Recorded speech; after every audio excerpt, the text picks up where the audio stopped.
Near Asia, in the warm waters of the Pacific Ocean, is a group of islands called the Philippine Islands. If you wanted to visit someone living in the Philippine Islands, you would probably go first to Manila, the biggest city in the Philippines.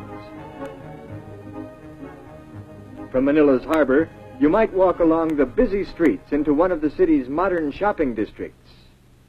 Here are city people you might like to visit.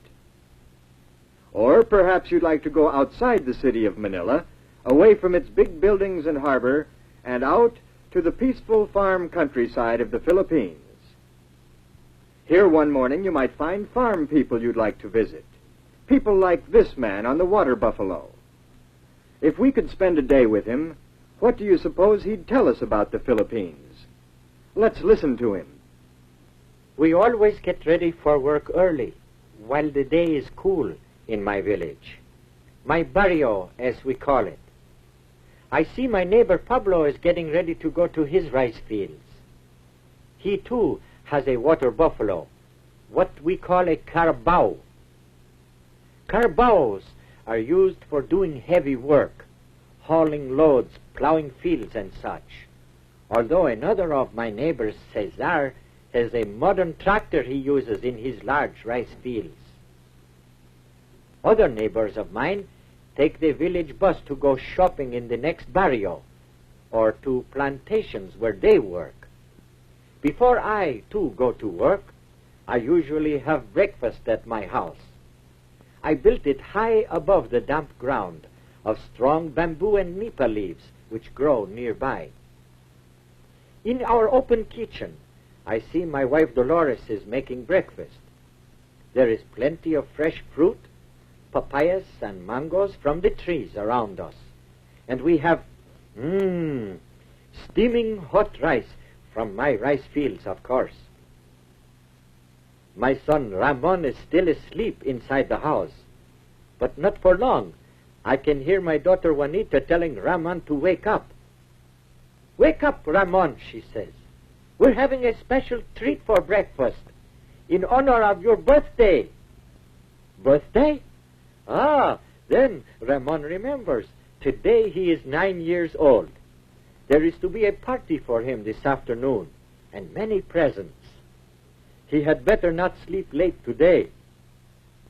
So Ramon quickly rolls up his straw bed, his petate, it's called, and puts it away in the corner. Ramon goes to wash, while my daughter finishes setting the table. Though Juanita is only 12 years old, she is already a big help to her mother. I see she has set the table well. Soon Ramon comes back nice and clean. Happy birthday, I tell him, as we begin eating.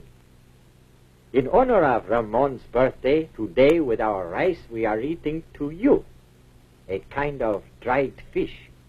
Ramon likes it very much. But I think his mind is also on the presents he hopes to get later at his party. After breakfast, it is time for me to go to work in my rice fields. Soon the planting season starts, and I have much plowing to do. In a little while, my children leave too. Ramon and Juanita must also start out early from our house, for the public schools they attend are a long way from home.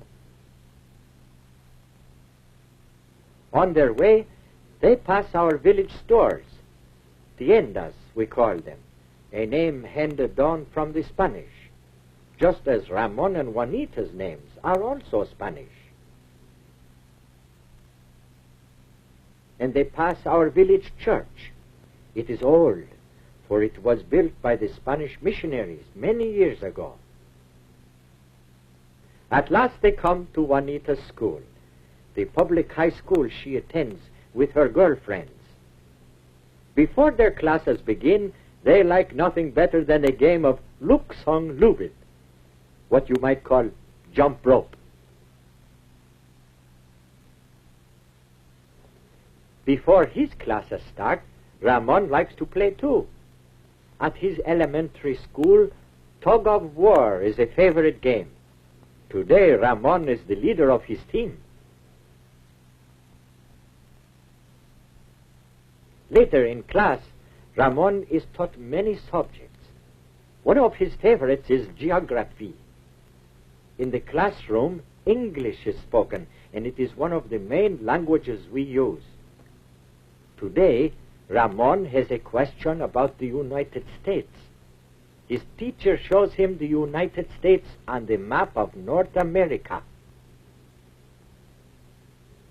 In the meantime, in her high school, Juanita studies many subjects too.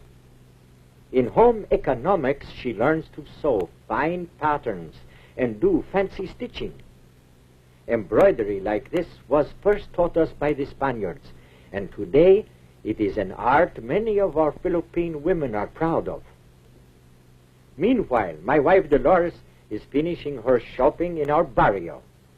At the village stores, the tiendas, she can buy many of the things we do not make at home. Today she needs some seasoning to cook the food for Ramon's party. Then, her shopping done, my wife comes back home to start the cooking. At 12 o'clock, my children are out of school for the day. Other children will attend in the afternoon, but Ramon and Juanita now have work to do. Ramon will help me with the plowing, while Juanita comes home to help her mother. There is much to do to get ready for a party. First, Juanita sets the table. Later, she may take a turn at barbecuing the pig her mother has prepared. We call roast pig lechon. It is a treat we can afford only on special occasions. By late afternoon, Ramon and I have finished our plowing in my rice field. It must be ready for planting when our rainy season begins. The work has been hard for both of us and for my carabao. Now it is time to go home, so Ramon and I unhitch the carabao. Then we take him back to his place near the river. This is where he stays until I need him the next morning, deep in the cool, muddy water carabaos love so much. Then back we go, along the road to our village, to our house. There, look, Ramon, what a sight! Everyone is gathered for the party. Happy birthday, they all call. His aunts and uncles and cousins, and his school friends. Happy birthday, Ramon, they say. My Ramon is very pleased. What an honor to have so many people celebrate his birthday. Very politely, he kisses his grandmother's hand. She has a present for him, a pair of long pants, she says. Ramon thanks her and greets his grandfather, too. Grandfather also has a present for him. You see?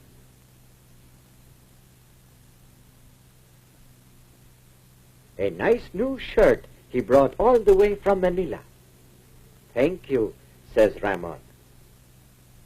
After he has cleaned up, Ramon thanks me and his mother, too, for the many presents and the food being served at his party.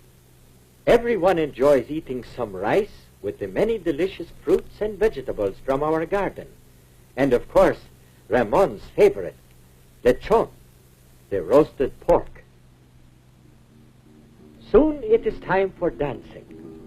I watch with my family as my friends and neighbors enjoy themselves. We Filipinos like having a good time once in a while, for our way of life is usually pretty hard and simple. Of course, with a family like mine, it is a contented life too. For our children are our real riches. I work that tomorrow may be better for them, for my son Ramon and my daughter Juanita, so that they in turn will make a better life for themselves and for other families of the Philippines.